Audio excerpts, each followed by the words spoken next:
Vamos abrir em Hebreus capítulo 7. Essa será a nossa última ministração acerca do tema a importância de Melquisedeque, aquele homem que veio ao encontro de Abraão no Antigo Testamento, no livro de Gênesis, e do qual trata também aqui na carta aos Hebreus acerca do sacerdócio de Cristo Jesus. Hebreus, capítulo de número 7. Vamos ler juntos os versículos de 1 a 10. Hebreus, capítulo 7, de 1 a 10.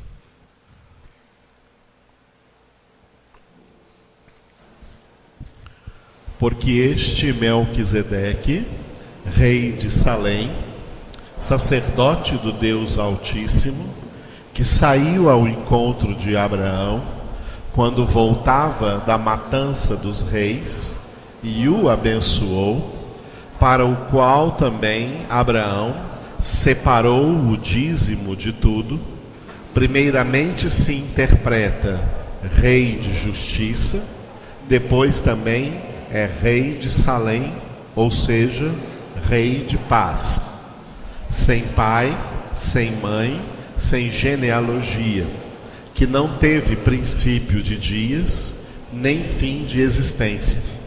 Entretanto, foi feito semelhante ao Filho de Deus, permanece sacerdote perpetuamente. Considerai, pois, como era grande esse a quem Abraão, o patriarca, pagou o dízimo, tirado dos melhores despojos. Ora, os que dentre os filhos de Levi recebem o sacerdócio, têm mandamento de recolher, de acordo com a lei, os dízimos do povo, ou seja, dos seus irmãos, embora tenham estes descendido de Abraão. Entretanto, aquele cuja genealogia não se inclui entre eles, recebeu dízimos de Abraão e abençoou o que tinha as promessas.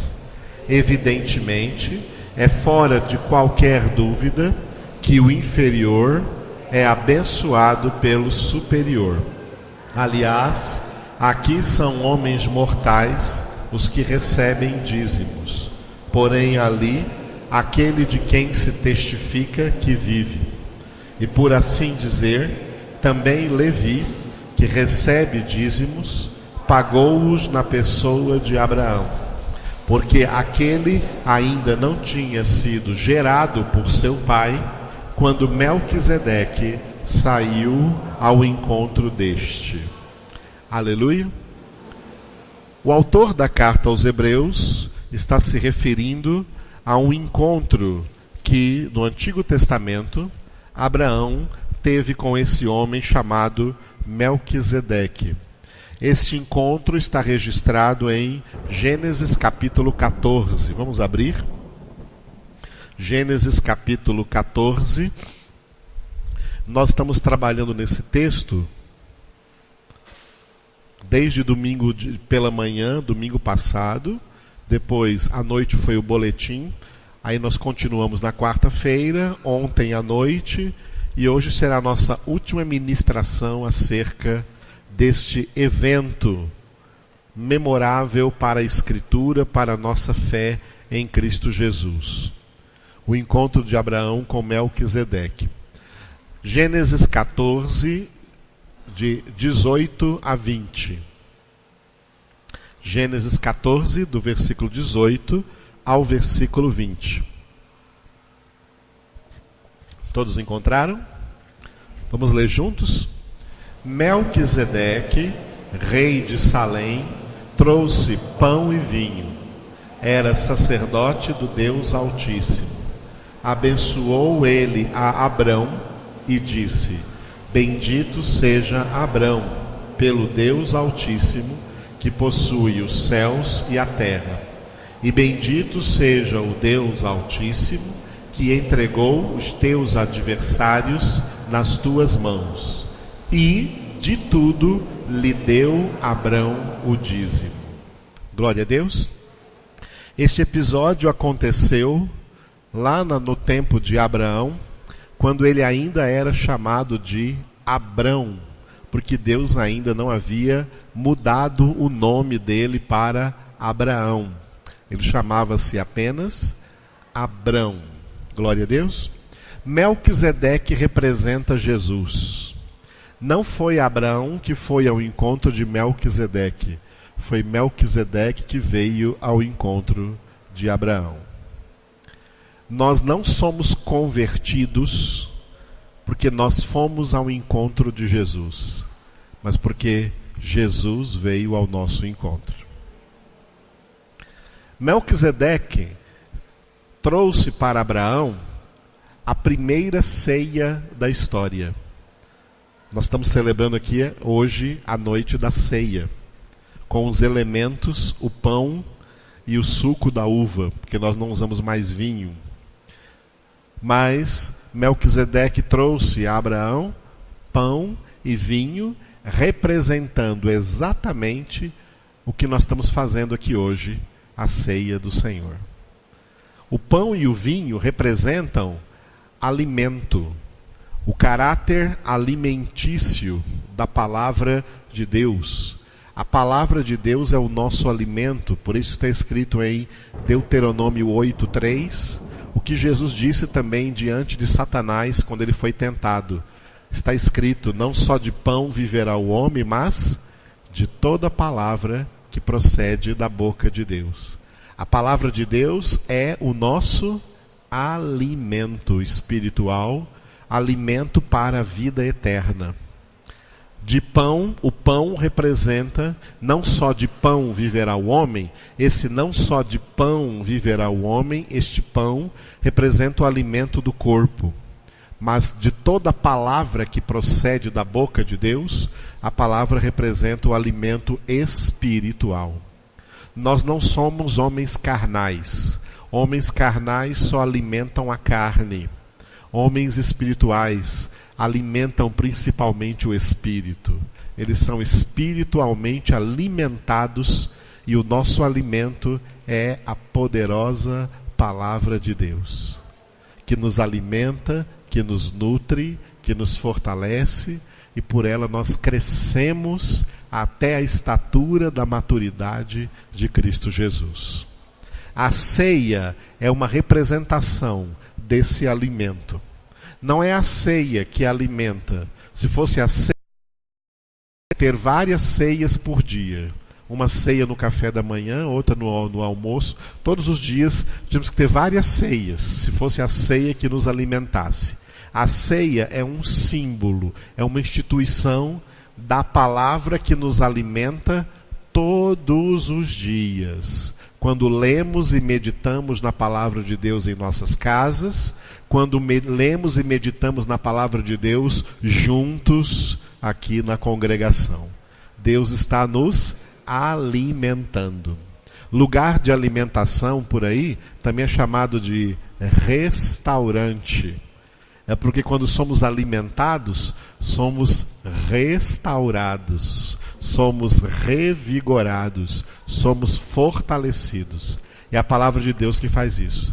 E através dessa palavra nós somos então abençoados. A bênção de Deus é a ministração da sua palavra. Pela sua palavra somos abençoados. Por isso Melquisedeque, depois que serviu o pão e o vinho para Abraão, ele, sendo sacerdote do Deus Altíssimo, abençoou Abraão pelo Deus Altíssimo e louvou a Deus, bendisse a Deus pela vida de Abraão. E o texto termina no versículo 20 dizendo que Abraão de tudo lhe deu o dízimo. Diga dízimo. Dízimo é uma palavra hebraica. Muita gente não sabe que dízimo realmente significa 10%. 10% de tudo quanto nós recebemos para a nossa vida, para a nossa sobrevivência com dignidade na face da terra. Dízimo significa 10%. Abraão estava voltando de uma guerra que ele venceu contra 5 exércitos, e ele estava trazendo as riquezas desses exércitos, que era o despojo. E depois que ele foi abençoado através de Melquisedeque, ele então deu o dízimo a Melquisedeque. Aqui na sua Bíblia está o verbo dar, e de tudo lhe deu. Está escrito deu? Está escrito deu? Guarde aí esse deu. Eu vou perguntar para vocês: Abraão deu o dízimo para ser abençoado, ou Abraão deu o dízimo depois que havia sido abençoado? Muitas igrejas hoje têm pastores pregando para as pessoas darem o dízimo para serem abençoadas. Essa pregação está errada. E pregação errada não é verdade. Pregação errada é mentira. E Deus não é o pai da mentira. O pai da mentira é o diabo. Deus é o pai da verdade. O dízimo não é dado para ser abençoados. O dízimo é dado porque fomos abençoados. Porque Deus já nos abençoou, nos dando o seu Filho Jesus. Representado pelo pão e pelo vinho, ele próprio é o Verbo de Deus, ele é a palavra de Deus. O dízimo que nós damos não é o de Malaquias, capítulo 3. De Malaquias, capítulo 3, é o dízimo levítico. Nós damos o dízimo abraâmico. Não é Levi que é o pai da fé, é Abraão que é o pai da fé. Os levitas cobravam o dízimo das outras tribos de Israel. Nós cristãos damos o dízimo ao sacerdócio de Melquisedeque, cujo sumo sacerdote é Jesus Cristo. Não damos o dízimo para ser abençoados. Damos o dízimo porque já fomos abençoados. Já recebemos Jesus. Você já recebeu Jesus? Não está aparecendo. Você já recebeu Jesus? Jesus Cristo vive em você? Existe dádiva maior do que essa? A graça de Deus que colocou Jesus em nossos corações nos torna eternamente gratos. E como sinal da nossa gratidão, congregamos, louvamos, adoramos e também dizimamos e ofertamos a exemplo de Abraão. Quando nós lemos Hebreus 7, você viu lá o verbo pagar. O autor de Hebreus usou isso porque ele estava acostumado com a linguagem do dízimo levítico. O dízimo levítico era um pagamento. Mas aí, você está com a Bíblia aberta em Gênesis? Aí está escrito: e de tudo Abraão lhe pagou o dízimo. Está escrito pagou aí? Está escrito deu. Dar é uma coisa, pagar é outra coisa. O dízimo não é um pagamento. O dízimo é uma dádiva, é uma oferta, é algo que se dá. Não é usado, não é um pagamento, não é um imposto, não é uma taxa, não é uma compra, não é um investimento. Tem pastores por aí que pregam: você precisa investir no reino de Deus com o seu dízimo. O reino de Deus não está em nenhuma das bolsas de valores do capitalismo desse mundo. Não faz parte disso. O reino de Deus não recebe investimentos. Dízimo não é investimento. Dízimo é dádiva. E Deus ama a quem dá com alegria. Repita essa frase. Deus ama a quem dá com alegria. Deus ama você? Deus ama você? Deus ama a quem dá com alegria. Aqui na nossa congregação, raras vezes, porque às vezes pode ter alguém que está aí pela primeira vez hoje, né? E já pensou assim logo, né? Já estou numa igreja e o pastor falando de dízimo como é em todas as igrejas. Todos os irmãos aqui são testemunhas que praticamente nós quase não fazemos nenhuma pregação acerca de dízimo. Dízimo é um dos temas da Escritura e nós estamos pregando hoje porque nós estamos, desde novembro do ano passado, meditando na carta aos Hebreus e agora chegamos no capítulo 7. E como no capítulo 7 fala desse tema, então nós também falamos desse tema. Foi alguém que encostou na lâmpada lá fora, já acendeu. Amém? Jesus é a luz. Glória a Deus. Então, por isso que estamos falando desse tema hoje. E queremos esclarecer algumas coisas muito interessantes. Primeiro, já está aqui esclarecida. Diga, o dízimo não é um pagamento. É uma dádiva. De gratidão.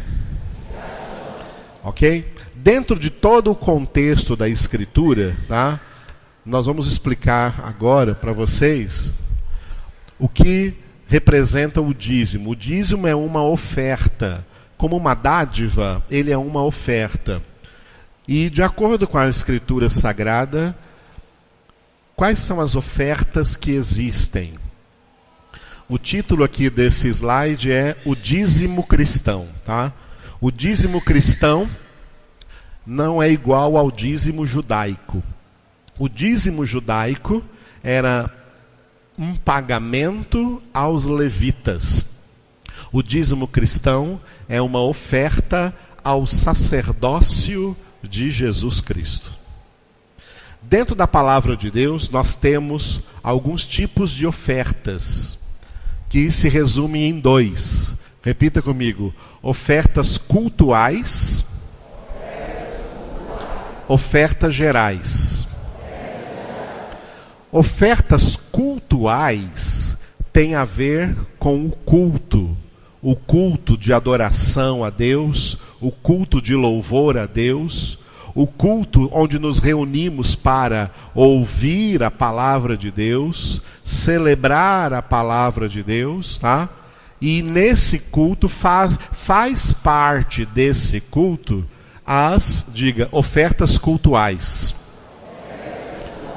São duas as ofertas cultuais. Uma delas é a oferta estipulada aqui por Abraão. Estipulada por Abraão, que é o dízimo. O dízimo é uma oferta estipulada porque 10% é um valor estipulado. Abraão deu 10% de todas as suas riquezas para Melquisedeque. Esse dízimo, ele é uma prova da nossa, obediência por fé. Abraão não é o pai da fé? Romanos está escrito que nós andamos nas mesmas pisadas de nosso pai Abraão. E um dos passos de Abraão foi dar o dízimo de tudo quanto ele possuía a Melquisedeque, que representava Jesus. Nós, como filhos de Abraão, temos a mesma fé de Abraão e a mesma obediência que provém dessa fé, e por essa obediência nós também damos o dízimo. O dízimo é uma oferta cultual. As ofertas cultuais, elas são para o culto. Elas não são para outro lugar. Tem gente que fala assim, acho que não tem nada a ver eu pegar o meu dízimo e levar aí numa instituição de caridade, por exemplo. E se acha muito bem, porque está levando o seu dízimo numa instituição de caridade. Biblicamente, essa pessoa está cometendo um erro. Porque o dízimo é uma oferta cultual. E levar uma ajuda, até financeira ou de qualquer recurso, a uma instituição de caridade, que também é algo que podemos fazer, está ali embaixo, nas ofertas gerais, nas ofertas pessoais, que são indiscriminadas, e aqui não envolve o seu dízimo. O seu dízimo é oferta cultual, de culto a Deus. Além dos dízimos, nós temos como oferta cultual, diga, oferta espontânea. O dízimo é uma oferta estipulada. A oferta espontânea é uma oferta não estipulada. O dízimo é para a prova da sua obediência. E a oferta estipulada é a oferta, a oferta não estipulada, a oferta espontânea, é para a prova da sua generosidade, para provar se você é generoso ou se você é uma pessoa apegada ao dinheiro, porque se você é uma pessoa apegada ao dinheiro, o dinheiro é a raiz de todos os males. O amor ao dinheiro, o apego ao dinheiro é a raiz de todos os males que existem no mundo. Deus quer que sejamos generosos e por isso está escrito, Deus ama a quem dá com alegria. E eu não sei quem foi que ensinou para as pessoas que o dízimo é 10% e que uma outra oferta qualquer é menos do que isso. Não necessariamente. Uma oferta espontânea pode ser maior do que o seu dízimo. É porque o seu coração está tão cheio de generosidade, o seu coração está tão cheio de gratidão, o seu coração está tão cheio do amor de Deus, que você então tem a alegria de dar. Por causa disso que Deus tem operado na sua vida. Esses dois tipos de ofertas são ofertas cultuais. Não são ofertas gerais, são ofertas cultuais, que a palavra de Deus direciona para a congregação, para o lugar onde a congregação cultua. Quando a igreja nasceu, eles chamaram essas ofertas cultuais daquelas ofertas que os discípulos de Jesus, os cristãos, os primeiros cristãos, traziam e colocavam aos pés dos apóstolos.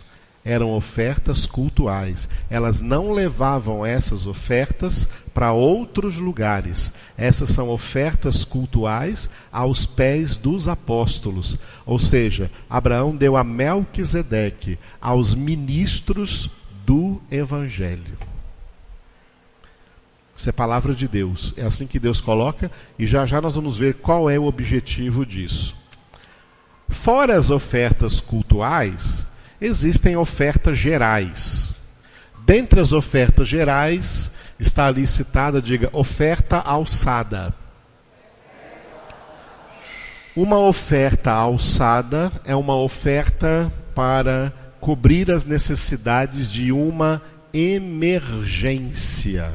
Surge um tipo qualquer de emergência na igreja, de emergência na congregação, e os dízimos e as ofertas cultuais não cobrem essa emergência.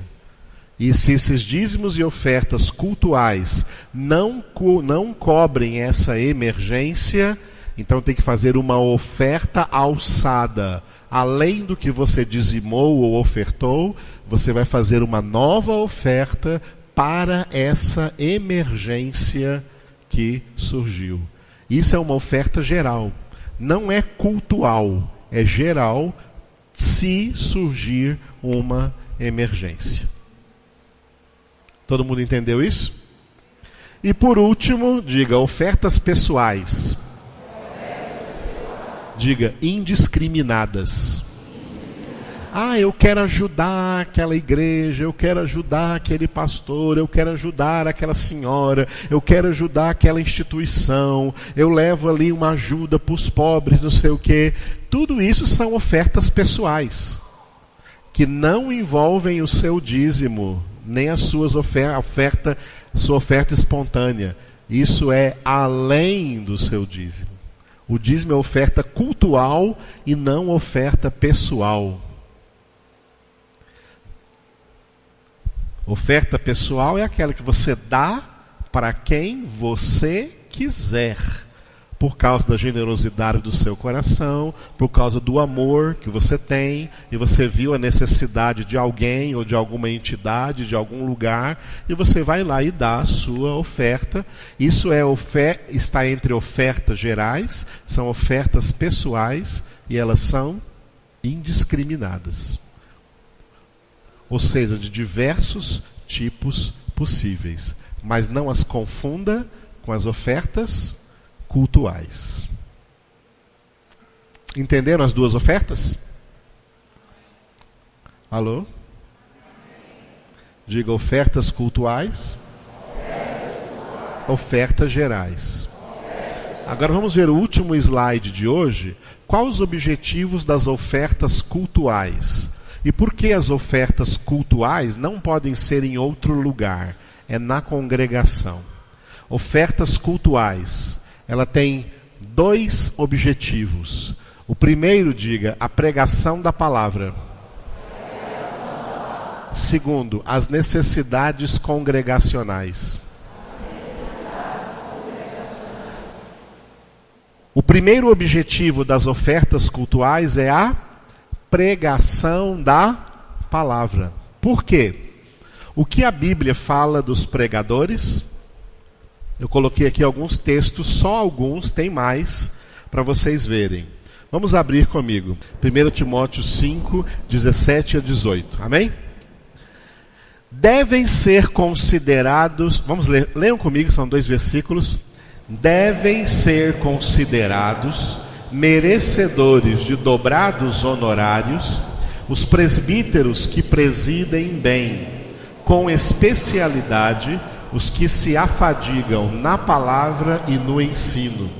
Pois a Escritura declara: não amordaces o boi quando pisa o trigo, e ainda o trabalhador é digno do seu salário. Aleluia, amados. Presbíteros aqui é a mesma coisa de pastores, tá? Tem igrejas por aí que faz diferença, que presbítero é uma coisa, pastor é outra coisa. Biblicamente, pastor é presbítero é pastor. Não são 2 coisas diferentes, tá? Presbíteros aqui são pastores. E o que diz o 17? Devem ser considerados merecedores de dobrados honorários. Os presbíteros ou pastores que fazem o quê? Que presidem bem o rebanho de Deus, e com especialidade os que se afadigam fazendo o quê? Na palavra e no ensino. E aí ele coloca aqui o exemplo do boi: não amordaces o boi quando pisa o trigo. Esse exemplo do boi aparece também ali no próximo texto. 1 Coríntios, vamos abrir. 1 Coríntios, capítulo 9. Ali é um texto um pouco maior, de 7 a 14. 1 Coríntios 9. 1 Coríntios 9, de 7 a 14. 1 Coríntios 9, de 7 a 14. Amém? Leiam comigo. Quem jamais vai à guerra à sua própria custa? Quem planta a vinha e não come do seu fruto? Ou quem apacenta um rebanho e não se alimenta do leite do rebanho? Porventura, falo isto como homem, ou não o diz também a lei? Porque na lei de Moisés está escrito: não atarás a boca ao boi quando pisa o trigo. Acaso é com bois que Deus se preocupa? Ou é seguramente por nós que ele o diz? Certo que é por nós que está escrito: pois o que lavra cumpre fazê-lo com esperança. O que pisa o trigo, faça-o na esperança de receber a parte que lhe é devida. Se nós vos semeamos as coisas espirituais, será muito recolhermos de vós bens materiais? Se outros participam desse direito sobre vós, não o temos nós em maior medida? Entretanto, não usamos desse direito. Antes, suportamos tudo para não criarmos qualquer obstáculo ao Evangelho de Cristo. Não sabeis vós que os que prestam serviços sagrados do próprio templo se alimentam? E quem serve ao altar, do altar tira o seu sustento? Assim ordenou também o Senhor aos que pregam o Evangelho, que vivam do Evangelho. Aleluia. Esse é um texto que completa o de 1 Timóteo, capítulo 5, 17 e 18, que nós lemos, indicando que o primeiro objetivo das ofertas cultuais, dízimos e ofertas, são os pregadores da palavra, porque é a pregação da palavra de Deus. O último texto ali é só um versículo, que está em Gálatas, capítulo 6, versículo também 6. Gálatas 6, 6. Mas aquele que está sendo instruído na palavra, faça participante de todas as coisas boas aquele que o instrui. Leiam vocês.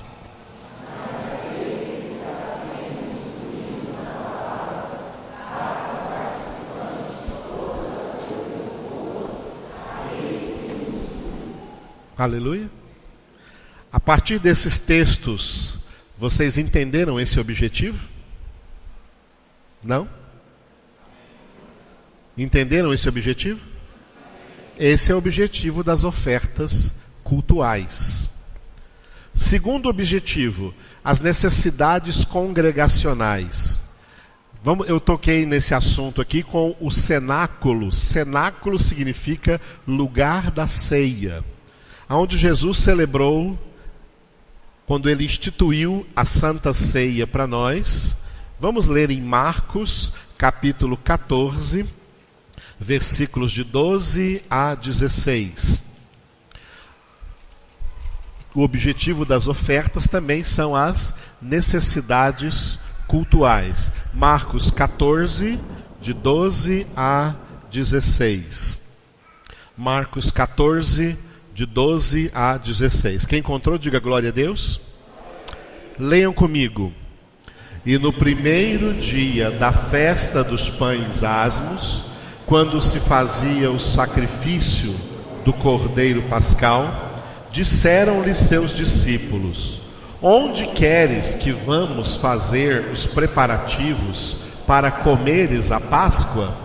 Então enviou 2 dos seus discípulos, dizendo-lhes: ide à cidade, e vos sairá ao encontro um homem trazendo um cântaro de água. Segui-o e dizei ao dono da casa onde ele entrar, que o mestre pergunta: onde é o meu aposento, no qual hei de comer a Páscoa com os meus discípulos? E ele vos mostrará um espaçoso cenáculo mobilado e pronto. Ali fazei os preparativos. Saíram, pois, os discípulos, foram à cidade, e achando tudo como Jesus lhes tinha dito, prepararam a Páscoa. O que aconteceu aqui, amados?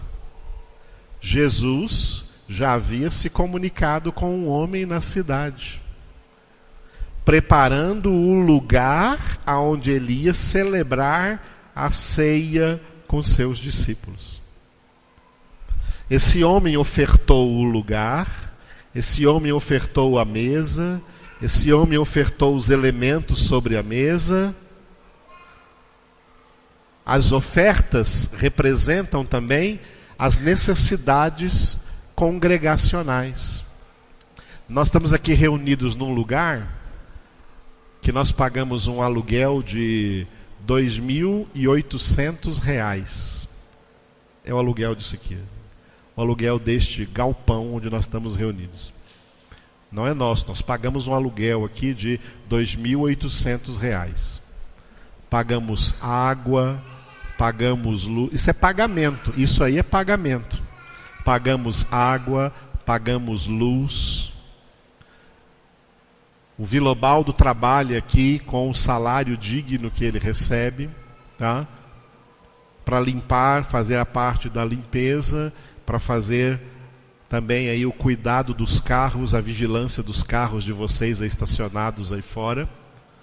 O Vilobaldo recebe aqui do que entra dos nossos dízimos e ofertas. Tá? São as necessidades congregacionais. Nós gastamos com produtos de limpeza para os sanitários, para o chão, rodo, vassoura, proveja, sei lá o que, esses produtos que existem por aí, que as donas de casa aí conhecem muito bem. Então, existem gastos que são necessidades congregacionais. Tá? Congregacionais. Eu falei para vocês aqui outro dia, né? Todas as igrejas por aí que constroem igreja, não é com dízimos e ofertas. Dízimos e ofertas não têm a entrada suficiente para comprar um lote e para construir um prédio. Todas as igrejas que constroem prédio fazem um monte de programações para arrecadar fundos para isso. Inclusive coisas totalmente antibíblicas, tá? É bingos, é rifas, é um monte de coisa e que todo mundo tem que participar. E tem igrejas por aí que tem 2 pregações. Primeiro vem uma pregação sobre ofertas e dízimos, para depois só vir uma pregação da palavra de Deus em outro tema. Para tirar o máximo das pessoas, porque nós temos que construir aí uma grande igreja.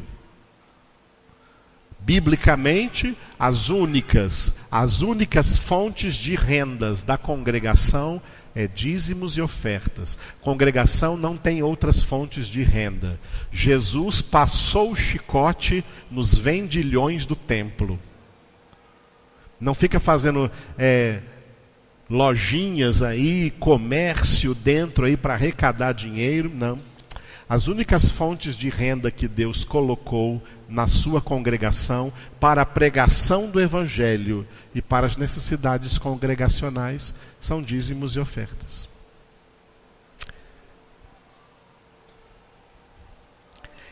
Eu também trabalho em outro lugar. Eu dou aulas no seminário e também dali vêm os meus dízimos e ofertas também.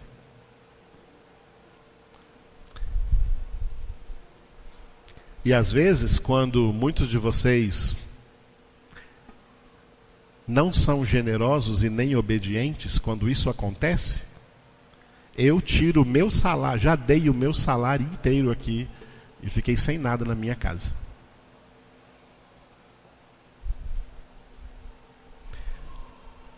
E não digo isso chorando, não digo isso com alegria, porque Deus abre as portas por outros lados.